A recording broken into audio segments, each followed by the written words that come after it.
At the beginning of the top 16 competition, Yang Wenjiao shows up in the first round with Bai Xiaoma as his opponent, a level 4 summoner with high recognition. The equipment she carries gives out the air of green plants in the forest, and her eyes are wide open, as green as jade.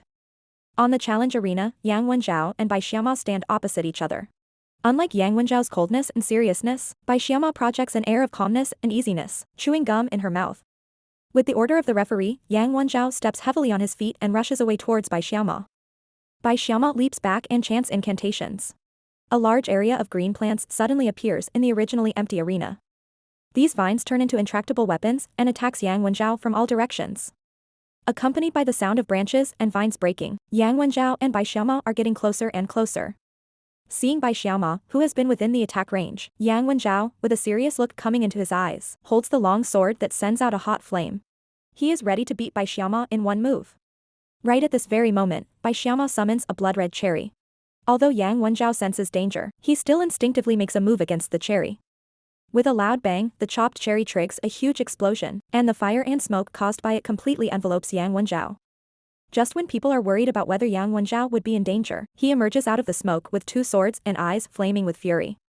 At this time, Yang Wenjiao is a mess, his handsome face as black as coal, and his noble blonde hair singed. Stunned, the audience finds it hard to believe that this poor young man is Yang Wenjiao, the originally young and handsome lad. After a short time of consternation, the audience can barely keep the smile off their face and giggle one after another. Everyone is infected by the laughter and laugh themselves into a state of helplessness. Yang Wenjiao trembles with anger and glares at Bai Xiaoma with eyes burning with anger. Just when he is ready to teach the girl a lesson, Bai Xiaoma, however, stares at him in surprise, blinks her big smart eyes, and then exclaims, "You can still fight." "Well, I lose." Her words take Yang Wenjiao by surprise. Hearing this, Yang Wenjiao stands still and accepts the victory in a daze. After a moment, Yang Wenjiao gnashes his teeth in anger, and his body, overwhelmed by anger, is convulsing. The depression accumulated in his heart makes him more painful than losing the game. Just after the match between Yang Wenjiao and Bai Xiaoma ends in a very comedy form, the second match begins, with Haochen against Li Xian. However, before the two of them enter the challenge arena, Li Xian takes the initiative to admit defeat. She knows her strength. Thanks to Cai'er's help, she could make it to the top 16. Since she has no shot fighting for the top 3, why waste Haochen's physical strength? As this result is expected, Li Xian's abstention does not cause much discussion. The third game of the final is Cai'er's battle. Her opponent is Fang Zhu, who is also a level 4 summoner. "Cai'er, it's your turn." Haochen clenches Cai'er's hand, his hands sweaty.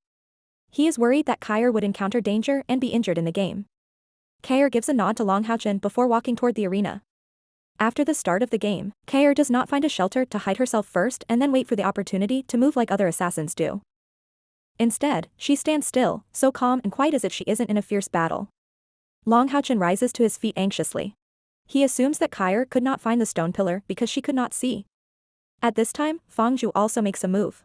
He shows great caution and summons a bluebird first. This bluebird belongs to the 4th level of Warcraft, featured by fast speed but average attack strength.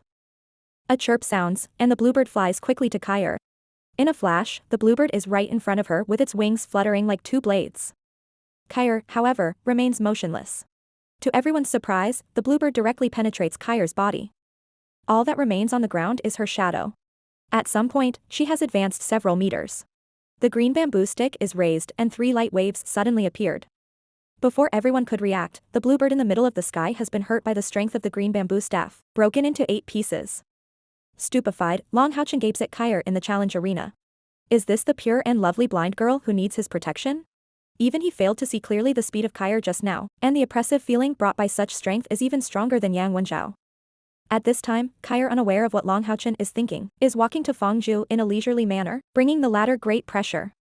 He finds that Cai'er appears in front of him is like a shadow, unable to locate Cai'er's position at all. A flash of determination flashes in his eyes. He deeply realizes the strength gap between himself and Cai'er. Only by making the best of it can he stand a chance winning the game. Fang Zhu steps forward and roars hysterically. He uses his strongest summoning technique. With his eyes full of blood and his breath rapidly depleted, his whole body becomes scarlet and bloody. Obviously, the summoning ceremony cost him a lot. Finally, following the completion of Fang Zhu's summoning ceremony is a huge white bear appearing on the field. This is a 6th level monster, Varja giant bear, with extremely powerful strength and defense. Its huge 4-meter-high body is even more oppressive. Each step of the giant bear causes a strong shock on the arena. The giant bear charges towards Cai'er with its mouth wide open.